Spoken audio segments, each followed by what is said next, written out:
خدا نے مودت اہل بیت کو واجب کیوں کیا؟ کیونکہ زندگی کا راز محبت ہے. یعنی اگر آپ زندگی سے محبت نکال دو کچھ بچتا ہی نہیں، کچھ نہیں بچتا. ہماری پوری زندگی کی ڈائریکشن کیا ہے؟ محبت ہے. مثلا فَإِنَّمَا تُوَلُّوا فَثَمَّ وَجْهُ اللَّهِ، جہاں بھی چہرہ کرو خدا ہے. لیکن کہا کہ جب نماز پڑھو تو چہرے کو کس کی طرف کرو؟ کعبے کی طرف کرو. مطلب سارے مسلمانوں کی قلوب کی ڈائریکشن کیا ہو؟ اللہ کا گھر ہو. مطلب قلوب کی ڈائریکشن محبت پروردگار عالم ہو. کبھی کبھی یہ ہوتا ہے کہ بندے کا ماتھا کعبے کی طرف ہوتا ہے، دل شیطان کی طرف ہوتا ہے، تو اس نماز کا کوئی فائدہ نہیں ہے.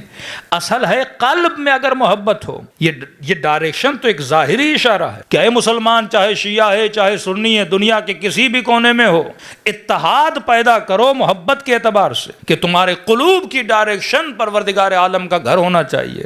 ایک اور دلیل دوں تاکہ آپ کو محبت کا فلسفہ سمجھ میں آ جائے. ہم زندگی میں جو بھی کرتے ہیں محبت کی وجہ سے.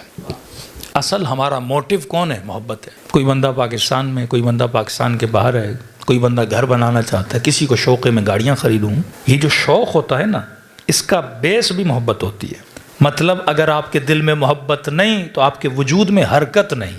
محبت ہوگی تو حرکت کریں گے. ایک طرف مزاحن میں مثال دیتا ہوں، ایک 7 سال کے بچے سے پوچھو آئس کریم چاہیے یا شادی کرنی ہے تو کیا بولے گا؟ Ice cream. اور 22 سال کے جوان سے پوچھو آئس کریم چاہیے یا بیوی چاہیے. اب یہ انوکھا جوان ہے تو وہ شادی کے بعد ہی آئس کریم ملے گی نا. لیکن اگر آپشن رکھا جائے نا کہ یا یہ ملے گا یہ ملے گا، تو جوان بولے گا شادی کرنی ہے، بچہ بولے گا آئس کریم. بچہ جوان کو پاگل سمجھے گا کہ یہ آئس کریم کو چھوڑ کے شادی کے پیچھے جا رہا ہے، اور جوان بچے کو پاگل سمجھ رہا ہے کہ اسے کیا پتا آئس کریم کی کیا ویلیو اور بیوی کی کیا ویلیو ہے. ہاں، کیونکہ دونوں کے دلوں کی محبت الگ ہے.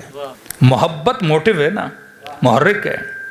محبت ہے تو یہ بندہ آئس کریم کے پیچھے جا رہا ہے، محبت ہے تو کھلونوں کے پیچھے جا رہا ہے. جوان ہوتا ہے تو شادی کے پیچھے، شادی کے بعد مال کے پیچھے، اس کے بعد پھر بچوں کی محبت میں گرفتار ہوتا ہے، پھر بچوں کے لیے جمع کرنا شروع کر دیتا ہے. اصل یہ محبت ہے جو کسی کو مصلی تک لے جاتی ہے، کسی کو میخانے تک لے جاتی ہے.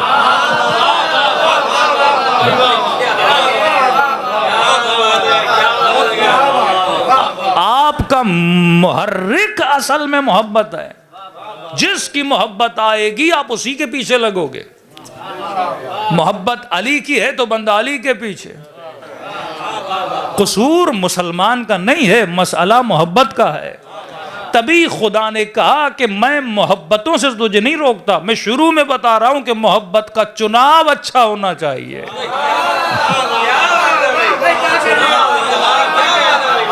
اگر تیری سلیکشن غلط ہے تو تیرا پورا عمل غلط ہے. اگر تیری سلیکشن اچھی ہے تو تیرا عمل بھی اچھا ہے. دیکھیے بھائی، جمہوریت میں آج کل تو یہ مثالیں بھی بہت ذہن میں آ جاتی ہیں. 1.5 سال سے جو پاکستان کا مسئلہ چل رہا ہے تو آج تک یہی بحث ہے کہ سلیکشن ہوگی یا الیکشن ہوگا. تو سارا ڈیپینڈ ہے. سلیکشن غلط تو ملک کا ستیہ ناش، سلیکشن صحیح تو ملک بھی اچھا. تو ایک پاکستان میں اگر سلیکشن اچھی نہ ہو تو ملک کا نظام بگڑ جاتا ہے، اور اسلام میں اگر سلیکشن اچھی نہ ہو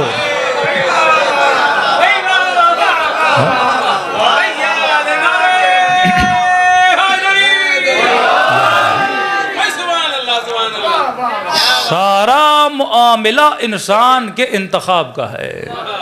تو خدا شروع سے بتا رہا ہے. دوسری ایک دلیل آپ کو دوں، کیونکہ محبت راز بشر ہے، تبھی خدا کہتا ہے وَلَنَبْلُوَنَّكُمْ بِشَيْءٍ مِّنَ الْخَوْفِ وَالْجُوعِ. اللہ امتحان بھی محبتوں کا لیتا ہے.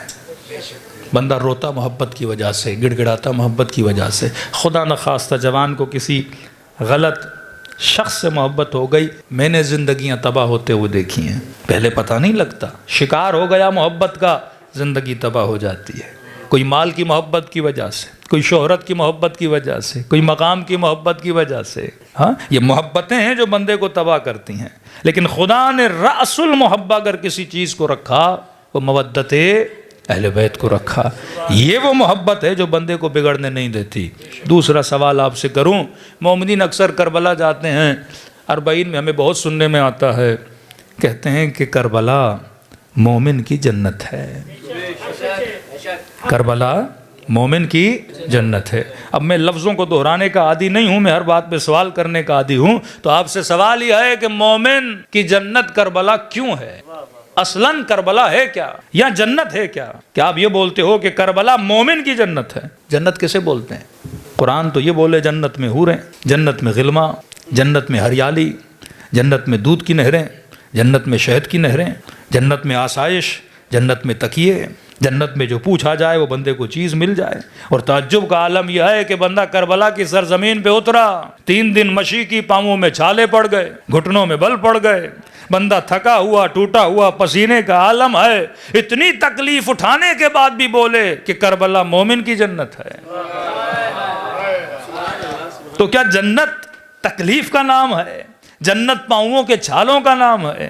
جنت بدن کی تھکاوٹ کا نام ہے؟ ارے کربلا میں تو کوئی نہریں نہیں، کربلا میں تو کوئی غلما نہیں، کربلا میں تو شہد کی نہریں نہیں، پھر کیوں بولتے ہو کہ کربلا مومن کی جنت ہے؟ تو ایک مومن نے سوچ کے یہ بولا کہ مولانا، ساری تھکاوٹوں کے بعد جب بین الحرمین سے گزرنا ہوا اور نگاہ حسین کے روضے پہ پڑی تو ایسا سکون ملا، اسی سکون کی وجہ سے ہم بولتے ہیں کہ کربلا مومن کی جنت ہے۔ ہاں؟ تو پتہ چلا سارا مزہ ہے سکون میں، اصل مزہ ہے سکون۔ بندہ بیمار ہے، ہاسپٹل میں ایڈمٹ ہے، جب آدمی بیمار ہو تو کسی چیز کے کھانے کا من نہیں ہوتا، اور آپ نے اچھے اچھے کھانے رکھے کا نہیں، دل نہیں کر رہا۔ مطلب کھانا بھی تب اچھا لگتا ہے جب سکون ہو۔ کئی لوگ بڑے بڑے محلوں میں ہوتے ہیں پر بے سکون ہوتے ہیں، کئی لوگوں کے اکاؤنٹس میں کروڑوں پڑے ہوتے ہیں پر سکون نہیں ہوتا، اور کچھ ایسے ہیں ہاتھ میں کچھ بھی نہیں، مصلی عبادت پہ بیٹھتے ہیں پر سکون کے عالم میں ہوتے ہیں۔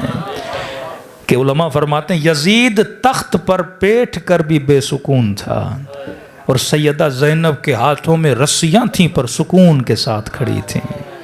اللہ کی سب سے بڑی نعمت کیا ہے؟ سکون ہے۔ کہ آواز آئی کہ حبیب ہم نے تمہارے دل پہ سکینہ کو نازل کیا، ہم نے تمہارے دل پہ سکون کو نازل کیا۔ اصل یہ نہیں کہ بندے کو دولت مل جائے، مال مل جائے، اولاد مل جائے، یا بیوی مل جائے، یا شادی ہو جائے تو سکون مل جاتا ہے۔ ہاں یہ ضرور ہے، ان چیزوں سے سکون ملتا ہے، پر عارضی سکون ملتا ہے۔ کئی لوگ ہیں تمنا ہوتی ہے فلاں گاڑی مل جائے، 2 مہینے کے بعد گاڑی کا سکون ختم ہو جاتا ہے، پھر کہتے ہیں اور بڑی سواری کے پاس جاؤں۔ یعنی تمنائیں دن بدن جنم لیتی ہیں، کہتا ہے یہ ملے گا تو سکون ملے گا، مل جائے تو سکون، پھر اگلی تلاش میں چلا جاتا ہے۔ گھر ملے گا تو سکون ملے گا، گھر لے لیتا ہے، پھر اگلی تلاش میں چلا جاتا ہے۔ تو اصل جو مزہ ہے وہ سکون میں ہے، تبھی بندہ مسلسل سکون کی تلاش میں رہتا ہے۔ اس چیز سے نہیں ملا تو نیکسٹ سٹیپ، اس چیز سے نہیں ملا پھر اگلی چیز کی تلاش میں ہوتا ہے۔ تو سوال یہ ملا کہ کربلا جنت ہے۔ جنت اس لیے ہے کیونکہ سکون ہے۔ سکون کس میں ہے؟ کہا کہ روضہ حسین میں۔ سکون کس میں ہے؟ کہا ذریعہ ابی عبداللہ الحسین میں۔ تو میں نے کہا میرا ایک چھوٹا سا سوال ہے، کیا ذریعہ امام حسین میں سب کے لیے سکون ہے یا صرف تیرے لیے سکون ہے؟ روضہ امام حسین کو دیکھنے کے بعد کیا بن سلمان کو بھی سکون ملتا ہے یا صرف تجھے ملتا ہے؟ اگر ذریعہ امام حسین میں سکون ہوتا تو سب کو ملتا۔ آپ یہ بولیں کہ ذکر علی میں سکون ہے، تو میں کہتا ہوں آپ کو سکون ملتا ہے، کچھ ایسے ہیں جو ذکر سنتے ہی اندر سے جل جاتے ہیں۔ تو پھر ذکر میں تو سکون نہیں ہوا نا۔ ایک مرتبہ میں یہ بولوں کہ پانی پیاس کو بجھاتا ہے، تو پانی شمر بھی پیے تو پیاس بجھے، علی والا بھی پیے تو پیاس بجھے نا۔ لیکن ذکر علی کا معاملہ تو یہ نہیں ہے، علی والا سنے تو چہرہ کھل جائے، مخالف سنے تو چہرہ بگڑ جائے۔ کچھ وہ جو مال گھر گاڑی بیچ کے بھی کہتے ہیں کربلا کی زیارت پہ جانا ہے، اور کچھ ایسے ہیں جو اپنے وجود میں بم باندھ کر حسین کے روزے کے دشمن بنے ہوئے ہیں۔ تو یہ کیا ماجرا ہے؟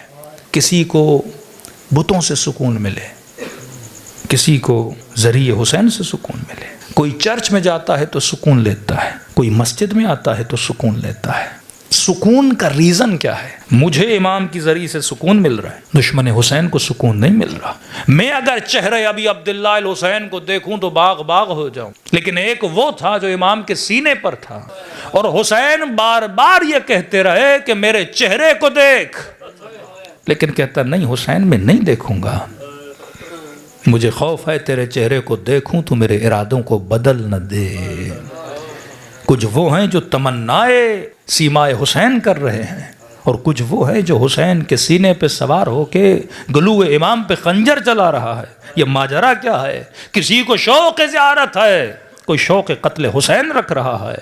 تو اصل سکون ذکر میں نہیں ہے، نہ زری میں ہے، نہ اس چاندی میں ہے، نہ اس گنبد میں ہے، نہ اس زمین میں ہے، سکون ہے محبت حسین میں۔ یاد رکھیے سکون کا تعلق محبت سے ہے۔ اب جس سے محبت ہوتی ہے اس کی ہر شے کو دیکھنے سے سکون مل جاتا ہے۔ علی سے محبت ہے تو نام علی سنو گے تو سکون ملے گا۔ کسی کو کسی دنیا والے انسان سے محبت ہے تو اس کا نام سنے گا تو سکون ملے گا۔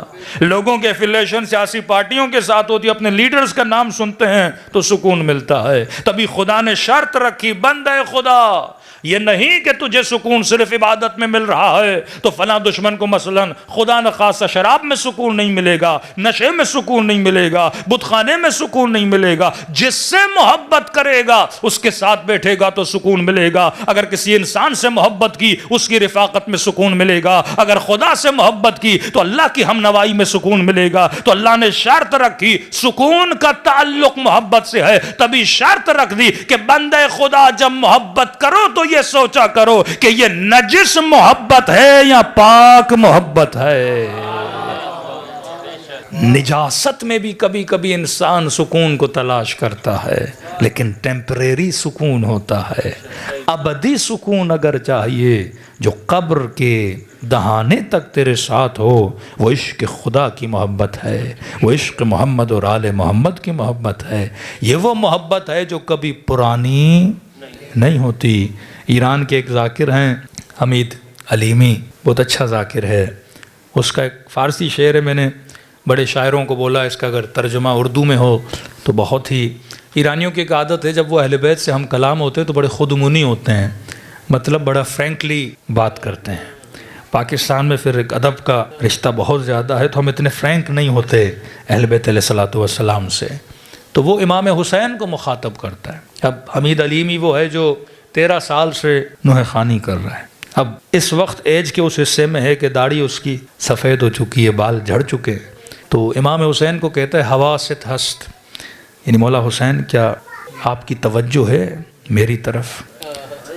امام کو کہتا ہے کہ مولا حواست ہست، کہ آپ کی توجہ ہے اپنے اس ادنا سے ذاکر کی طرف، کہ جب میں خود کو آئینے میں دیکھتا ہوں تو میرے بال سفید ہو گئے ہیں، مولا تیرا ذاکر بوڑھا ہو گیا ہے، لیکن جب میں تجھے دیکھتا ہوں مولا تو وہی حسین ہے جو بچپنے میں تھا۔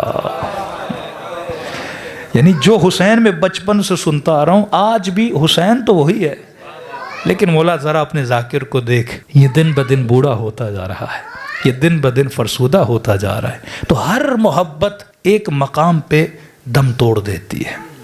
بچہ کھلونے سے محبت کرے گا، بڑا ہوگا وہ دم توڑ جائے گی، لیکن ایک محبت ہے جو بچپن سے ہماری ماؤں نے ہمیں عطا کی، اور قبر کے دہانے تک یہ محبت ساتھ رہتی ہے، اور یہ محبت کبھی پرانی نہیں ہوتی، کیونکہ یہ فنا کا عشق نہیں ہے، یہ بقا کا عشق ہے۔ بقا کا عشق ہمیشہ باقی رہتا ہے۔